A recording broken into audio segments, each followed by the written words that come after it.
Nanti untuk kitab mungkin ke depan kalau ikhwan bapak-bapak ada rezeki bisa dibeli kitab ini ya, dari cetakan Darul Minhaj ya, harganya kurang lebih paling mahal 200.000, paling murah tergantung toko.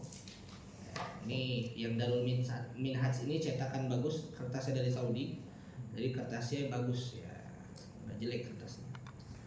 Jadi makanya agak prestis harganya gitu ya, karena dia kertasnya paling bagus gitu, dari cetakan Darul Minhaj. Atau nanti bisa kontak Irfan, bisa kami bantu pesankan kalau memang mau pesan kitabnya ya, kitabnya langsung gitu. Lebih afdal memang belajar itu punya kitab gitu. Kenapa?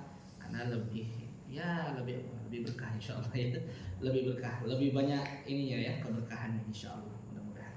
Di bab awal ini sedikit saja kami sampaikan sebelum kita lanjut ke materi inti kita. Jadi ada selingan sedikit, satu fasal bab gitu, habis itu kita lanjut materi tajwid. Kenapa kita mesti belajar adab? Ya walaupun insya Allah kita semua, insya Allah kami yakin termasuk bapak-bapak dan para ikhwan sekalian sudah beradab, tapi tidak ada salah kita mempelajari adab ini dengan rujukan kitab At-Tibyan ini, terutama untuk kita para pembelajar Al-Quran, karena di sini dibahas detail sekali mengenai adab-adab para penuntut ilmu Al-Quran. Bagaimana tentang adab murid kepada guru, guru kepada murid.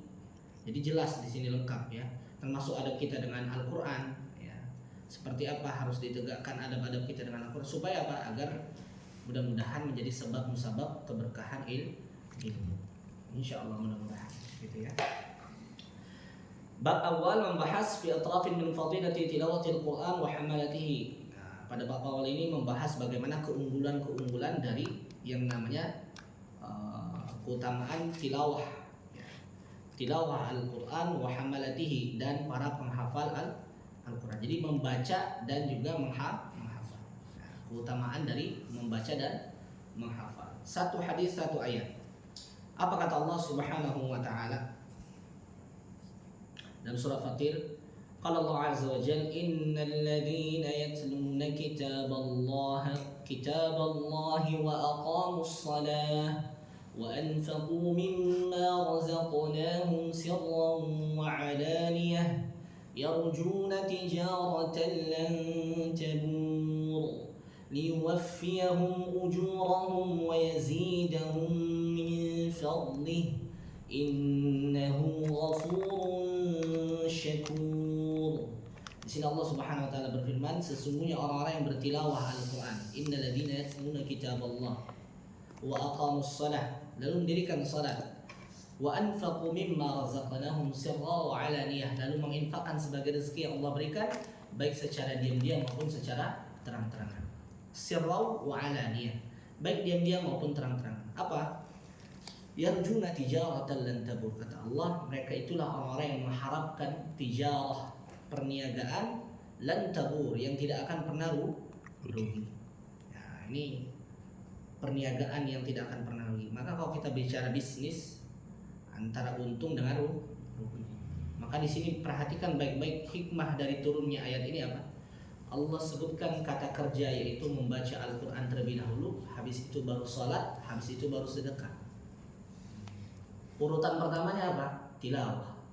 Innal ladzina yatsluna, tala yatslu. Yatslu itu ambil dari kata tala yatslu. Artinya apa? Mengikuti. Kalau di ayat yang lain ada Allah Subhanahu wa taala berfirman, wal qamari idza talaha, dan bulan itu mengikuti peredaran matahari. Maksudnya apa? Ketika bulan itu muncul pasti matahari tenggelam. Ketika matahari muncul bulan tenggelam. Seolah-olah seperti itu. Padahal kalau dalam ini kata ilmu dari ya astronomi seperti itu ya, istilahnya rotasi dari bumi tadi menyebabkan adanya timbul tenggelam. Nah, hakikat tilawah yang patut kata Syekh Dr. Aiman Rusdi As-Suwaid yang dinamakan tilawah adalah mereka yang baca Al-Fatihah sampai An-Nas, balik lagi Al-Fatihah An-Nas, Al-Fatihah An-Nas, seumur hidup. Nah, jadi berputar. Nah, namanya seperti mengikuti tadi, tala yatslu. Namanya yatsluna kitab Allah. Nah, itu disebut dengan hakikat tilawah. Jadi kalau baca sekali bukan tilawah. Kalau baca sekali namanya qiraah. Tapi kalau tilawah konsisten dari mulai Al-Fatihah sampai dengan berujung An-Nas, balik lagi. balik lagi, gitu ya. Lalu orang-orang yang mengerjakan tilawah, lalu dia mendirikan salat, lalu dia berinfak di jalan Allah, sebagian daripada Allah berikan rezeki bagi mereka secara diam-diam maupun terang-terangan, maka mereka itulah kata Allah, yarjuna tijaratan lan tabur, mengharapkan perniagaan yang tidak akan pernah rugi. Di sini sudah dikasih garansi jaminan anti rugi. Pasti untung, pasti mantap, pasti top chair. Bisnis dengan Allah nggak ada rugi. Karena Allah kasih tahu di sini yarjuna tijaratan lan tabur sama sekali tidak akan pernah rugi kata Allah. Kalau ente ngerjakan 3 ini, ente nggak akan rugi, istilah gitu. Kenapa kok bisa tilawah diurutkan nomor 1, habis itu salat, habis itu infak, habis itu sedekah? Nah, ini kita perhatikan, berarti begitu agungnya amalan daripada tilawah Al-Quran. Allah letakkan pertama, baru itu salat, baru itu infak. Dalam urusan yarjuna tijaratan lan tabur ini, dalam urusan perniagaan yang tidak akan pernah rugi ini. Maksudnya apa Ustaz? Lebih kepada secara makna adalah pekerjaan daripada membaca Al-Quran adalah pekerjaan yang paling untung. Kenapa? Karena untungnya dari belajar Al-Quran itu atau membaca Al-Quran itu adalah tidak pernah bisa dihitung jumlahnya. Beda dengan di bawahnya salat, beda lagi di bawahnya infak. Kita bayangkan saja Al-Quran membaca man qara'a harfan min kitabillah, kata Rasul sallallahu alaihi wasallam.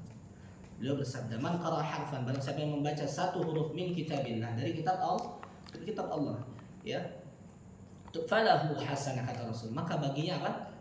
Kebaikan. Wal hasanatu bi asyri amsalha, dan kebaikan itu diumpamakan sebagaimana 10 kebaikan. Diganjar, dikali menjadi 1 menjadi 10 kebaikan. Itu 1 huruf. Man qara'a harfan min kitabillah, 1 huruf saja diumpamakan sama dengan 10 kebaikan. Falahu hasanah wal hasanatu bi asyri amsalha, la aqulu alif lam mim harf. Kata Rasulullah, tidak pernah mengatakan alif lam mim itu 1 huruf, walakin alifun harf wa lamun harf wa mimun harf. Alif 1 huruf, lam 1 huruf, ya, mim 1 huruf. Masing-masing berarti 1 dikalikan berarti 30. Ini baru baca alif lam mim. Baru baca basmalah mungkin. Basmalah berapa itu? Berapa huruf dalam basmalah? Tinggal dikalikan aja. Ya. Jumlahkan itu, kalikan. Itu secara matematika duniawinya begitu. Ilmu matematika duniawi menghitung begitu. Walaupun kita nggak tahu 10 kebaikan itu bentuknya apa, kan begitu. Rahasia Allah kan begitu. 1 huruf aja kita baca dapat 10 kebaikan. Bayangkan kalau kita baca 1 juz dalam sehari. Kita bayangkan baca 2 juz dalam sehari, berapa banyak yang kita panen daripada kebaikan tadi. Nah, ini maksud daripada tijaratan lan tabur. Bahkan sampai dikatakan nanti di hadis-hadis setelahnya, ketika seseorang membaca Al-Quran lalu mereka terbata-bata, tetap Allah berikan apa? Khairul lahu, ya. Tetap Allah kasih baginya 2 kebaikan. 2 kebaikan. Yang terbata-bata tetap Allah kasih 2 kebaikan. Wa yatata'tu fihi wa huwa alaihi syaqqun lahu ajran, kata Allah. Kata Nabi sallallahu alaihi wasallam. Ya, Allah tetap kasih baginya apa? Lahu ajran, 2 pahala. Ini yang terbata-bata. Artinya yang terbata-bata aja tetap dapat untung. Enggak ada rugi. Berarti betul janji Allah ini. Lan tabur. Jadi jual beli yang enggak akan pernah rugi. Nomor 1 topnya itu adalah ngaji. Maka kalau kata-kata para ulama, ya, menurut para ulama, sebaik-baik zikir, afdol zikr, qiraatul Quran. Sebaik-baik zikir apa? Tilawah Al-Quran, membaca Al-Quran. Sepakat, semua imam mazhab pun sepakat. Semua imam yang mujtami', ibaratnya dikuatkan pendapatnya, sepakat sebaik-baik daripada bacaan zikir adalah zikirnya dengan baca Al-Quran. Jadi nggak ada rugi. Ya, ikhwani fiddin, a'adzanallahu iyyakum. Kami harapkan terutama setelah masuk Al-Mahirul, tilawahnya dikencangkan. Ya, wajib tilawah sehari minimal berapa? Berapa sehari? 100 ayat. Atau antum berapa biasa ada yang tilawah berapa paling banyak sehari? Nah, udah masuk jadi Al-Mahirul nih harus minimal paling sedikit 2 juz. Kok kenapa 2 juz Ustaz? Karena kata Syekh Ali Jabir rahimahullah taala, kalau orang baca 1 hari 1 juz, lalu dia khatam sebulan sekali, kata Syekh Ali Jabir ya rahimahullah taala, ini adalah semalas-malasnya manusia. Bahkan beliau mengatakan inna lillahi wa inna ilaihi raji'un la haula wala quwata illa billah. Kenapa? Allah kasih waktu dia 24 jam, dia tidak bisa sisihkan waktu untuk dengan Al-Quran. Walau hanya 1 juz. Walaupun ini semalas-malasnya orang, tapi kalau nggak lakukan ini juga, bagaimana kalau kita ukur orang yang nggak sampai 1 juz sehari? Ini kata Syekh Ali Jabir rahimahullah ta'ala, termasuk ulama Al-Quran yang rela hijrah ke Indonesia untuk mengajar Al-Quran. Beliau katakan begini, semalas-malasnya orang, paling malas adalah mereka yang khatam sebulan sekali. Jadi kalau khatam bulan sekali berarti kita udah top jempol yang paling malas, ya. Di bawahnya semalas-malasnya orang. Ini ukuran. Bahkan ada perkataan dari sahabat namanya Abdullah bin Mas'ud. Ya, ini nasihat untuk diri kami pribadi khususnya dan bagi kita semua.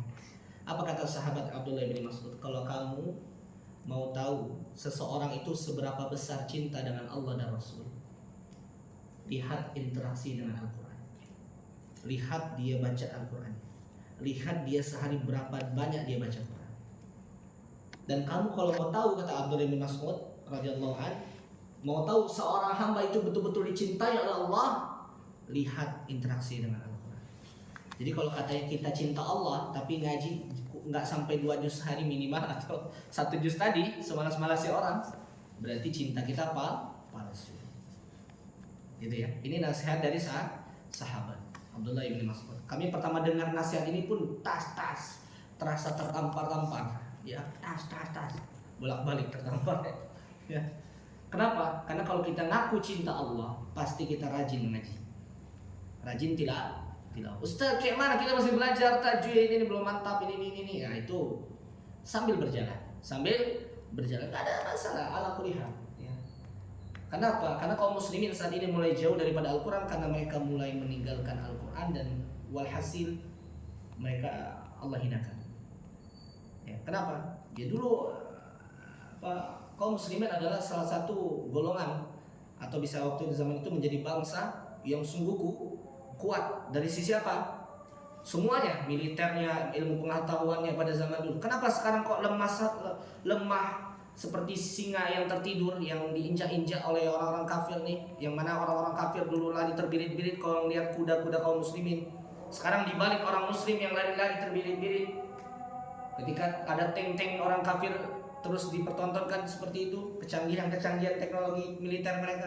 Kenapa? Karena bangsa atau orang muslim ini, kaum muslimin ini sudah mulai meninggalkan petunjuk utamanya, itu apa? Al-Quran. Kenapa orang-orang dulu bisa jaya orang-orang Islam zaman dulu bisa jaya, dia bisa memimpin peradaban. Kenapa? Karena mereka dekat dengan Al-Quran. Jadi mulai sekarang ini nasihat, ya. Ini bagian dari adab juga. Ketika sudah mempelajari Al-Quran, wajib kita berusaha mendekatkan diri dengan cara mentilawah, ya, kan bacaan-bacaan kita. Minimal, ya, walaupun ini kami katakan step by step, nggak apa-apa. Awal-awal mungkin nggak sehari 1 juz, setengah juz dulu dibiasakan. Lalu terus ditingkatkan. Ibarat kayak olahraga itu, awalnya 2 putaran, lama-lama jadi 10 putaran, lama-lama jadi 30 putaran, 50 putaran. Kuat. Awal-awal pasti nggak akan kuat. Yang ada kalau dipaksakan orang baru olahraga suruh muterin lapangan 50 tuh bengek, besok nggak akan olahraga lagi. Kan begitu. Artinya tidak terbiasa. Bagaimana cara membiasakannya? Minimal ba'da salat 2 lembar. Ba'da salat 2 lembar. Yang menjadi patokan kita agar bisa rutin tilawah adalah jadwalnya ba'da salat. Sempatkan. Ustaz, kayak mana kalau pekerjaan kita menyita waktu kita agar kita tidak bisa maksimal pada tilawah tersebut? Ya paling enggak kita colong-colong waktu, ya. Ba'da salat 1 lembar boleh juga, setengah lembar boleh juga, paling seperti itu, ya. Jadi kalau memang nggak mau dicap sebagai semalas-malasnya manusia, minimal 2 juz. Ini perkataan Syekh Ali Jabir yang sangat juga menampar menurut kami pada masa itu. Karena kami kaget juga, wah berarti kalau 1 juz sehari, 30 juz sebulan, ini semalas-malasnya orang. Ngeri ya, semalas-malasnya orang. Iya betul juga, karena kata beliau apa? Karena Allah berikan waktu untuk kalian 24 jam. Bangsa kalian luangkan 1 juz itu kalau kalian baca aja kurang lebih, kalau langsung dibaca itu mungkin 1 jam lah paling lama. Masa nggak bisa ninggalkan 1 jam untuk Al-Quran yang mana itu menjadi cahaya nanti di akhirat, cahaya di kubur. Nggak mau kamu punya investasi itu sementara kau kejar 24 jam itu untuk dunia semua. Nauzubillah min dzalik. Ini nasihat untuk diri kami pribadi khususnya dan bagi para jemaah. Jadi rutinkan tilawah kita. Salam. Rutinkan tilawah kita agar apa? Ini yang akan menemani kita di kubur. Ya. Dimana tidak ada lagi cahaya pada di kuburan itu kecuali amal saleh. Dan ingat, orang yang rajin membaca Al-Quran, apa kata Nabi, man iqra'ul Quran, kata Nabi, bacalah Al-Quran, fa innahu ya'ti yaumal qiyamati syafi'an li ashabi. Karena nanti di hari kiamat dia akan datang mendatangi sahabatnya lalu memberikan syafaat baginya. Jadi hari di mana orang-orang udah mau repot, tahu-tahu Al-Quran datang, hei sahabatku, engkau mau kemana? Aku ini sahabatmu, engkau jangan pergi kemana-mana, engkau di sini saja. Jadi kata para ulama, orang yang rajin tilawah, orang yang rajin baca Quran, itu Al-Quran akan menemani dari mulai kubur. Di kubur dia menemani. Ba'da di kubur dibangkitkan, dia ada di sampingnya.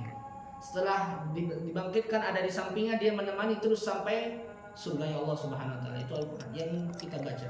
Dan jangan ganti-ganti mushaf. Mushaf cukup satu seumur hidup. Kalau rusak baru ganti. Kalau nggak rusak jangan ganti. Jangan banyak koleksi mushaf. Mushaf itu bukan untuk dikoleksi. Satu aja yang dijadikan tilawah, karena itu yang menjadi mudah-mudahan jadi saksi kita, saksi bisu. Nah, jadi yang nanti datang itu ya wujud Al-Quran yang kita tiap hari baca seperti itu. Jadi kalau udah punya satu mushaf, satu Quran, itu yang dipertahankan. Ya, maksudnya dijadikan bahan tilawah. Ustaz, nanti kalau ada beli mushaf-mushaf yang lain untuk bahan belajar boleh. Tapi kalau untuk tilawah satu mushaf itu aja. Jangan ganti-ganti mushaf. Kalau terpepet ya mungkin kita pakai HP karena situasi nggak bisa baca Quran, mungkin di jalan apa susah. Ya boleh lah pakai HP. HP pun darurat sifatnya solusi saja. Tapi kalau ada mushaf itu afdal. Itu sebaik-baiknya itu. Kertasnya itu lebih baik daripada kita buka di aplikasi. Tapi kalau terpepet karena kita nggak sempat bawa mushaf, ya bawa pakai itu, lanjut terus tilawahnya ya. Begitu ya Pak Ikhwani Fiddin, a'adhanallahu. Pada tadi hadisnya belum juga. Hadisnya ya khairukum man ta'allama al-Qur'an wa 'allama. Ini diriwayatkan dari Utsman bin Affan radhiyallahu an. Kalau Rasulullah sallallahu alaihi wasallam, Nabi sallallahu alaihi wasallam bersabda, kalau disebutkan nama Nabi langsung salawat. Majelis ilmu seperti itu. Ketika disebutkan nama Nabi, kita langsung salawat. Rasulullah sallallahu alaihi wasallam. Seperti yang dibiasakan. Jadi mendengar nama Rasul kita langsung salawat agar kita tidak pelit dalam bersalawat, gitu ya. Jadi kalau di majelis ilmu akan sering dengar nama Nabi, Rasul Muhammad, langsung kita spontan mengucapkan sallallahu alaihi wasallam minimal, atau mau panjangnya lagi sallallahu alaihi wa ala alihi wasallam. Begitu ya. Nah, kalau Rasulullah sallallahu alaihi wasallam khairukum man ta'allama al-Qur'an wa 'allama. Ini hadisnya udah sering banget didengar ya. Sebaik-baik kalian adalah yang mempelajari dan mengamalkan Al-Qur'an. Jadi kalau ditanya apa pekerjaan paling mulia di muka bumi, kata Rasul, ya, itu Rasul jawab ya. Sebaik-baik pekerjaan yang mulia di muka bumi ini, ibaratnya pekerjaan yang paling top-topnya adalah pembelajar Al-Quran dan para pengajar Al-Quran. Ini pekerjaan paling mulia dan paling topnya. Siapa yang bilang? Rasul. Khairukum man ta'allama al-Quran wa 'allama. Bahkan ada satu sahabat ketika dengar hadis ini, dia ahli di bidang lain, dia ahli di ilmu bidang lain. Dengar hadis ini, dia tinggalkan bidang itu, dia ngajar di Masjid Kufah selama 40 tahun. Untuk dapat keutamaan hadis ini, khairukum man ta'allama al-Qur'an wa 'allama. Sebaik-baiknya adalah mempelajari yang perlu lagi mengajarkannya lagi. Maksudnya jadi murid, jadi guru. Antara dua, jadi murid Al-Qur'an atau guru Al-Qur'an. Begitu. Ada sahabat yang termotivasi dengan satu hadis ini, dia tinggalkan pekerjaan tadi ya, dari mengajar yang selain Al-Qur'an ini, akhirnya dia berbalik setir, banting setir menjadi guru Al-Qur'an di Masjid Kufah. Total mengajarnya 40 tahun. Sampai 40 tahun duduk di Masjid Kufah untuk mengajarkan Al-Quran, untuk mendapatkan fadilah dari hadis ini. Ini Rasul yang langsung sampaikan, jelas. Ini diriwayatkan oleh siapa? Rawahu Imam Abu Abdillah Muhammad ibnu Ismail. Ini Imam Bukhari nama lengkapnya ya. Abu Abdillah Muhammad ibnu Ismail yang kita kenal dengan istilah Ibnu Ibrahim Al-Bukhari. Imam Bukhari nama lengkapnya siapa tadi? Muhammad bin Ismail. Harus tahu nih, harus kenal nih. Jadi kalau sebutkan nama Imam Bukhari, oh Muhammad bin Ismail lah pasti. Muhammad bin Ismail.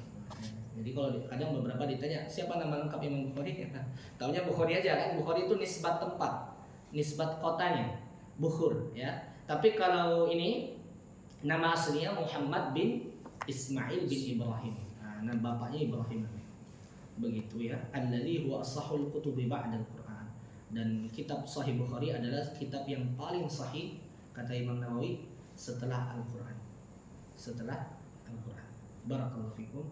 Nah, itu azannya bukan azan yang sini ya? Yang tadi. Bukan. Masih lama nih, yang azan sini kayaknya jam 8 lewat. Nah, gitu ya. Mengenai daripada ayat dan juga hadis tentang keutamaan membaca Al-Quran. Jadi ikhwan fillah, a'adzallahu, mari kita usahakan kita bergegas memiliki target bulanan. Paling tidak kita jangan menjadi soleh ketika Ramadan saja. Artinya kita dekat dengan Al-Quran jangan di Ramadan saja. Karena hakikat dengan dekat dengan Al-Quran itu pada setiap masa, pada setiap waktu. Agar kita menjadi sebaik-baik orang, sebaik-baik wujud daripada orang-orang yang beriman. Dan mereka yang mengaku cinta dengan Allah, maka bentuk cinta yang sejati adalah dia senantiasa membaca kalam atau surat cinta dari Allah Subhanahu wa ta'ala. Minimal sekurang-kurangnya kalau bisa sehari 2 juz.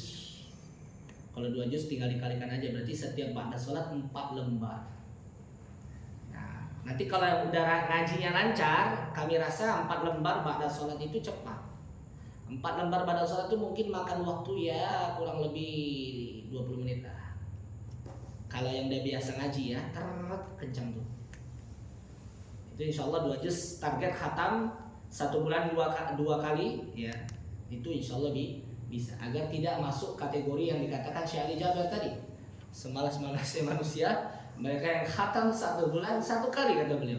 Sampai beliau mengucapkan innalillahi wa inna ilaihi raji'un. Iya, kata beliau ini musibah.